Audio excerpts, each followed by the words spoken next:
This is Dewey, and welcome to Old Man Yellin'. Recently, the news that has been making the rounds is about Anthropic. One of the most influential AI companies in the world, about how the company was hit with the largest ever copyright lawsuit with a penalty of $1.5 billion dollars for the authors and publishers whose copyright was violated.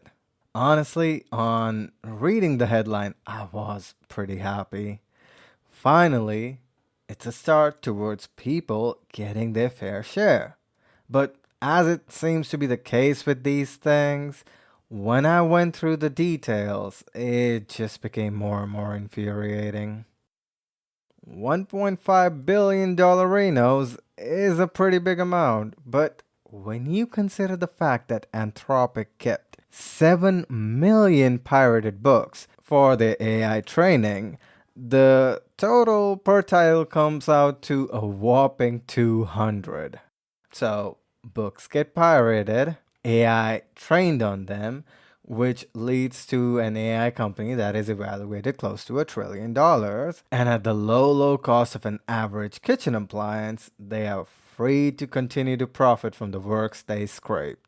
Isn't that nice? But wait, what if I told you it gets worse? That $200 figure was if everyone was getting the settlement. But you see, out of the 7 million, only 500,000 books are eligible under this ruling. That's a pretty big difference, isn't it? Are you an independent author that could not afford the costly ISBN for your passion project? Or maybe you were an international author whose work wasn't registered. Was your book part of the 7 million pirated books? Well, tough tits, because you're not getting anything. Now, let's say you did everything right. You were waiting to register, but, well, if the registration happened after Anthropic got their grubby little hands on your work, well, all you get to do is pound sand, because you're not part of the settlement. Not having to pay for more than 90% of the works used is a pretty sweet deal for Anthropic, isn't it? So now, the total for each work comes out to around 3,000 apiece. Don't get me wrong, 91% of the settlement has been claimed because, authors generally are not rolling in money, so probably needed that settlement money. But I wonder if there will be some regret in the future as claiming the settlement means their work belongs to AI now. Still, some opted out to file their own lawsuits, which they should. The settlement was nothing to a company evaluated close to $1 trillion. Chump change, really. A small cost of doing business. Hell, they might even prefer this because of the other aspect of this ruling. Because just like with climate change, there's more bad news. This settlement affirms that within the US, training AI models on existing work falls under fair use. And I'm sure all the AI companies that have a global presence will limit their fair use activities within the United States. Right? Right? Considering this lets Anthropic off the hook for using books to train the AI, you can see why $1 trillion evaluation company would be quick to settle. See, the $1.5 billion settlement was for using pirated books, not for training AI models on them. I was so exasperated reading this that I had to look up the reasoning that was offered. So the judge, who is 70 years young, by the way, so definitely a tech savvy individual who understands the nuances of this complicated tech. He reasoned that AI scraping is spectacularly transformative. Let me repeat that. Spectacularly transformative, akin to a human reading and synthesizing data. So, when you read a book, learn from it, incorporate the knowledge gained, continue to grow, and maybe make a career out of it.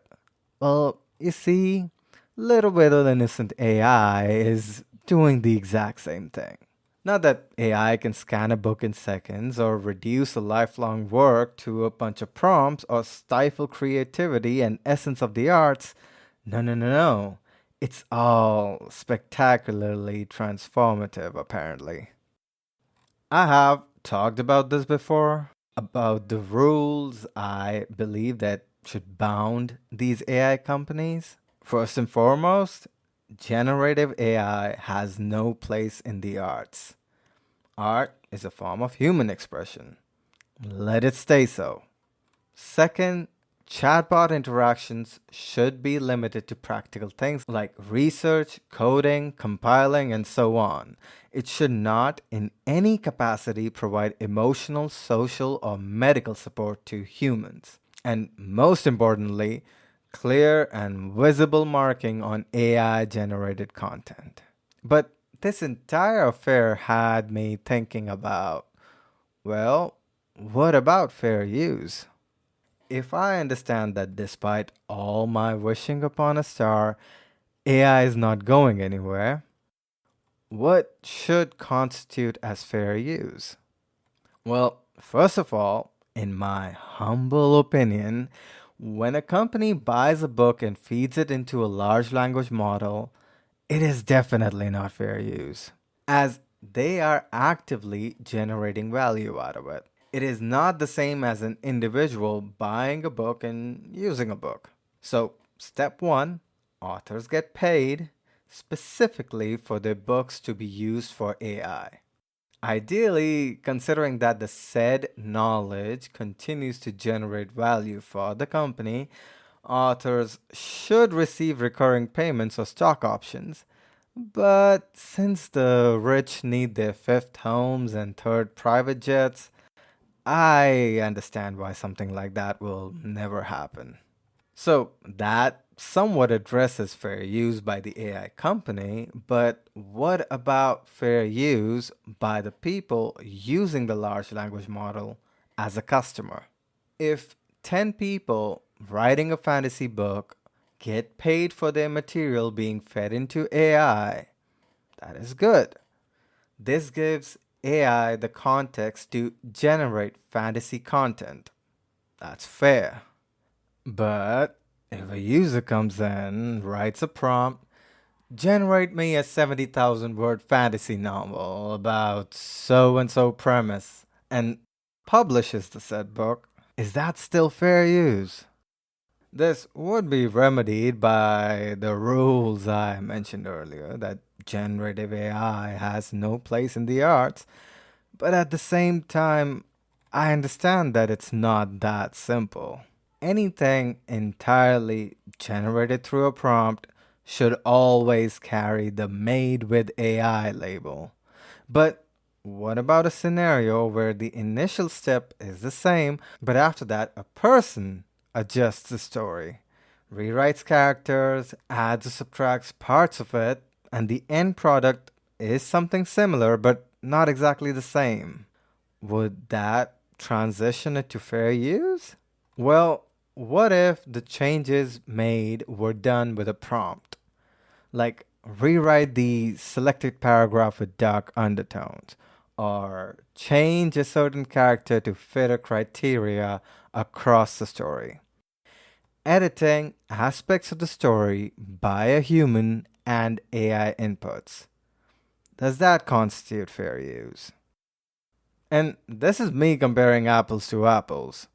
What about when instead of a book, a show or a movie is written? Or a story for a game? Any other media that requires a story to set a premise where the story itself might not be the focus, but necessary nonetheless. How would something like that fall under fair use? I consider AI to be an intermediary. It's given context, and only then it can generate content. When someone makes a movie based on a book, they have to compensate the author. In case of AI, it's just the intermediary that gets compensated. How can that be fair use?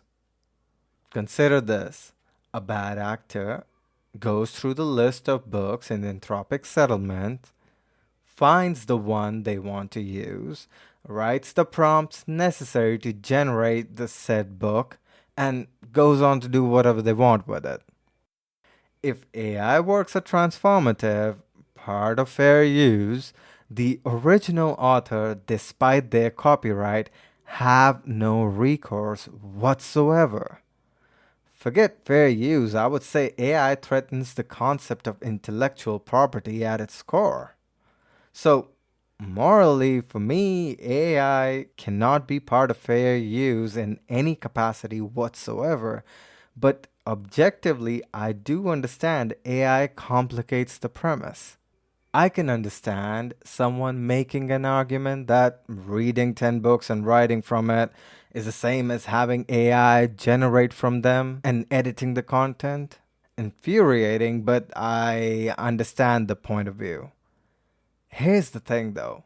What I am considering, what I am sitting here and debating, is the best case scenario where transformation of AI slop is happening.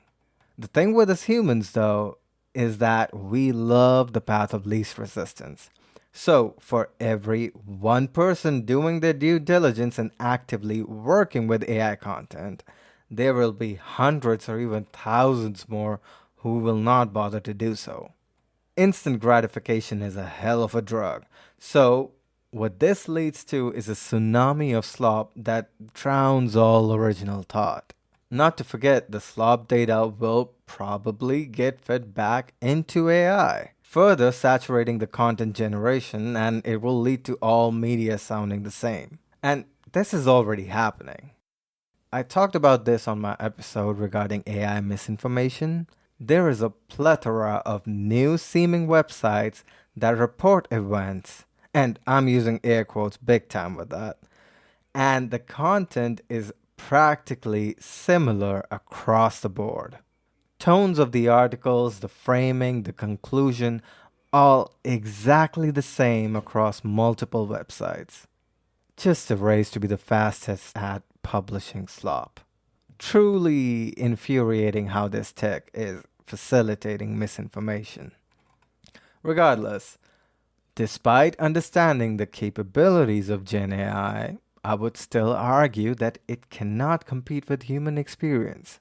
To give my own example, when I'm writing these podcast episodes, the first to the second draft is an entirely different thing compared to the end product. Sometimes the context changes to tell a better story. Others, I change the entire premise to build a cohesive argument. I'm not much of a writer, but even I can say that writing is an evolving entity where you absolutely cannot predict what the end product will be. And I don't think content made with AI that has a predetermined context on what to write can replicate that.